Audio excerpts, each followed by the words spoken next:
So I did a little experiment yesterday. I watched CNN all day.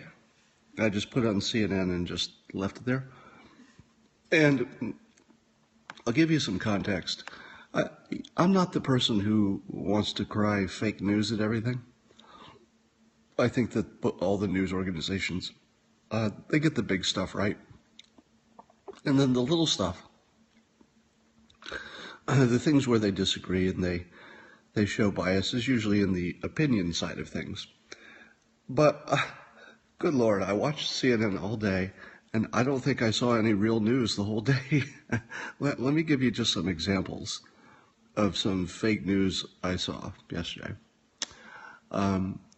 First of all, we've got Putin kicked down a bunch of diplomats, U.S. diplomats, in response to us kicking out their diplomats. And when President Trump was asked for a comment, he made it basically a tongue-in-cheek, jokey comment that he delivered with a straight face. And he said, hey, that's great. We were going to cut staff over there anyway, reduce his payroll. That's great. We won't even add him back. Thank you. Thank you, Putin, for doing that. Now, obvious to every single person watching this Periscope is that he had his tongue in cheek and he was just sort of poking at Putin for the small amount of problem this causes. This was just pure, you could almost call it guy talk. It was just, he needed a response. He didn't want to say, obviously he didn't want to say, my God, we're now crippled without those extra employees.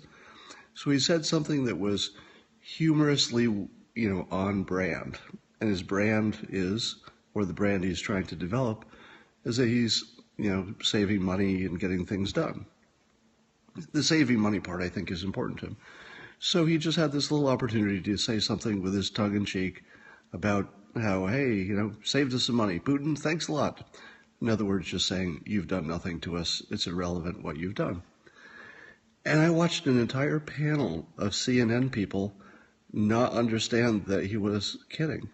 One of them talked about the economics of it, talked about how it really was affecting the local Russian citizens who work for the embassy. And I thought to myself, could you possibly miss the point of a major news story any more than that?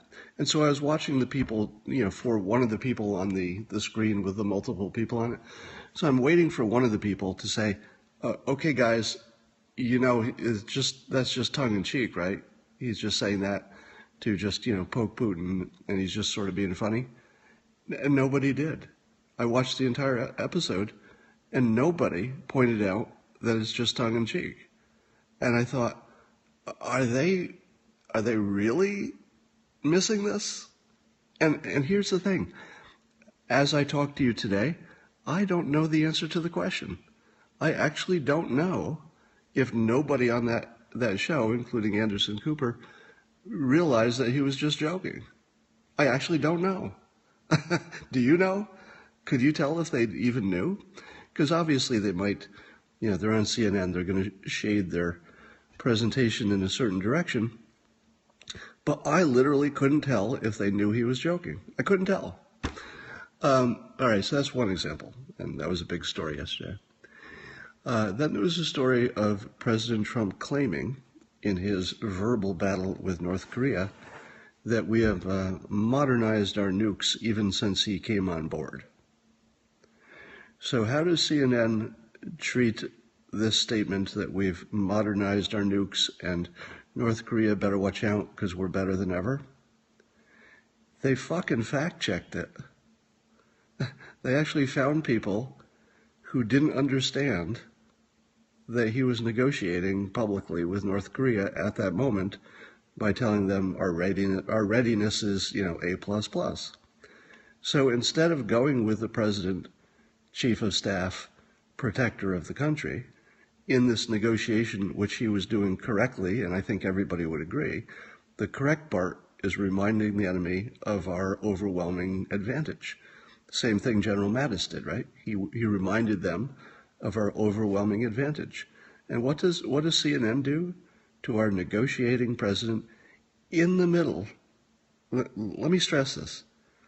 This is our commander-in-chief who's in the middle of trying to prevent nuclear war. He's actually in the middle of trying to prevent nuclear war, obviously by exaggerating our, whatever, upgrades we did in the few months since he's been president. They fact-checked that for the enemy. They actually worked on North Korea's side in a negotiation in which our very lives are at stake. They cared so little about the lives of Americans that they would rather fact-check the president on what is obviously just a military boast. It really doesn't matter if we upgraded it a little bit in the last 6 months. Does anybody imagine that whatever we might have done or could have done, potentially did, imaginarily did in 6 months, made any difference to our ability to destroy North Korea in 10 minutes? Nobody thinks that was important, but they fucking fact-checked it, like they're working for the North Korean regime. Yeah, let's make the negotiator on our side a little less effective by questioning his facts. Oh my God.